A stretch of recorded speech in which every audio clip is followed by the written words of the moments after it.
Malcolm X once said, quote, "The media is the most powerful entity on earth. They have the power to make the innocent guilty and to make the guilty innocent," end quote. The First Amendment guarantees the right to free speech, but over the years, the right has been abused and misused. In 1915, The Birth of a Nation, a film directed by David Wark Griffith, romanticized the white supremacist and bigoted views of African Americans. Although some may argue that Griffith was exercising his right to free speech, his work overlooked the responsibility of having a platform, a shared duty among directors, influencers, and politicians to represent cultures accurately. This disregard for responsibility resulted in the normalization of racist media that continues today and affects all races, including Asian Americans. To prevent this issue from escalating, we must start holding the media accountable, starting with the censorship of hate speech. During the first interwar period, African Americans faced severe mistreatment, especially in the South, where Jim Crow laws enforced segregation, social dehumanization, political oppression, and economic marginalization. In 1910, African Americans began migrating north in search of better opportunities and living conditions. However, this movement created tensions. While the South faced labor shortages, many in the North feared that the migrants would disrupt the ideal of a white-dominated society. As nationalizing resistant states, quote, "Northerners did not greet these migrants with open arms," end quote, subjecting African Americans to intense racism across the nation. This period deepened racial divides, laying the foundation for the themes in The Birth of a Nation, and fueling future xenophobic attitudes toward immigrants and people of color. David Wark Griffith grew up in Kentucky, raised in a fractured home by a Confederate father during a time when social Darwinism justified white supremacy. As Griffith grew older, he found solace in theater and production. At the time, film censorship largely ignored racism, allowing entertainment to perpetuate racial stereotypes freely. As Michigan Today notes, quote, "Popular American actors, including Shirley Temple, Judy Garland, and Mickey Rooney, donned blackface," end quote. The cultural environment surrounding Griffith's upbringing compelled him to adapt The Klansman, a novel by Thomas Dixon Jr. During an interview, Griffith reportedly said, quote, "The Klansman to me as a subject, it hit me hard. I hoped at once it could be done, for the South had been absorbed into the very fiber of my being," end quote. On February 8, 1915, in California, D.W. Griffith premiered The Birth of a Nation, a 3-hour, 5-minute silent epic. The film depicted the Civil War and Reconstruction through the story of two opposing families. Its portrayal of African Americans was deeply racist. White actors in blackface exaggerated harmful stereotypes, portraying African American characters as animalistic. As NPR noted, quote, "Griffith portrayed the emancipated slaves as heathens, as unworthy of being free," end quote.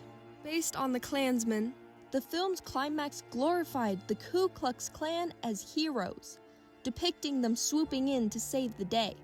Griffith reinforced his message with text cards, opening with, quote, "The bringing of the African to America planted the first seed of disunion," end quote, setting the tone for the film's harmful legacy. Upon its release, The Birth of a Nation was an instant success. Its popularity reached the White House, where President Woodrow Wilson reportedly remarked, quote, "It is like writing history with lightning, and my only regret is that it is all so true," end quote.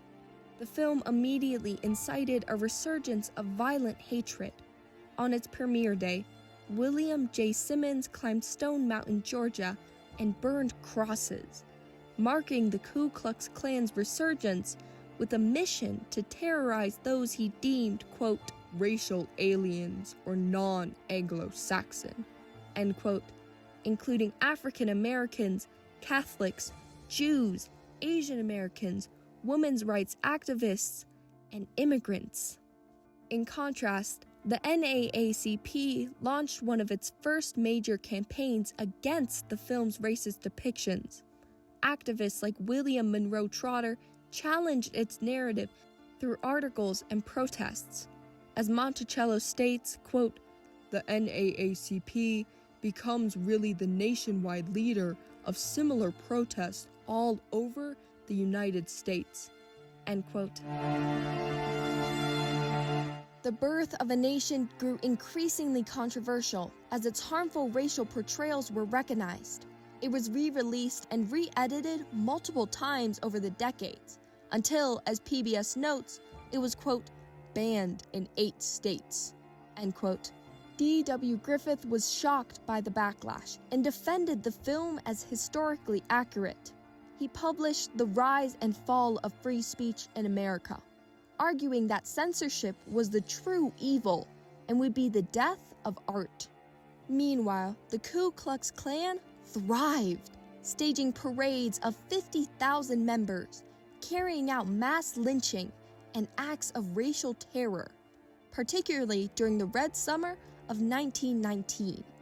As the National World War I Museum reports, quote, "Hundreds of people lost their lives, thousands were injured, and many more were forced to flee their homes," end quote. This violence fueled African Americans to resist. The Great Migration brought many to Harlem, where they recognized the power of media and used it to their advantage. As National Geographic notes, they promoted a, quote, "new sense of Black excellence, pride, and shared identity," end quote, sparking the new Negro movement. African Americans are not the only ones who have faced media hate and propaganda. Hostility towards Asian Americans has risen, especially since COVID-19. It began in the early 1900s, with The Yellow Peril, portraying Asian immigrants as threats to Western values. By the 1960s, the model minority stereotype emerged, erasing the struggle of Asian Americans, setting unrealistic expectations, and further dividing minority communities. Hello, my name is Mindy Kim Miller, and my family is from South Korea. I remember growing up, I would have incidents where strangers would come up to me and school kids would come up to me and say things like, "Hey, you effing chink, go back to your own country. Ching chong ching, I think I know you." Sometimes it got physical. I would get pushed, I would get spit on, things would get thrown at me. That was, I think, partly a result of the media and people having very little experience with knowing Asians personally. Asian Americans are severely underrepresented in the media.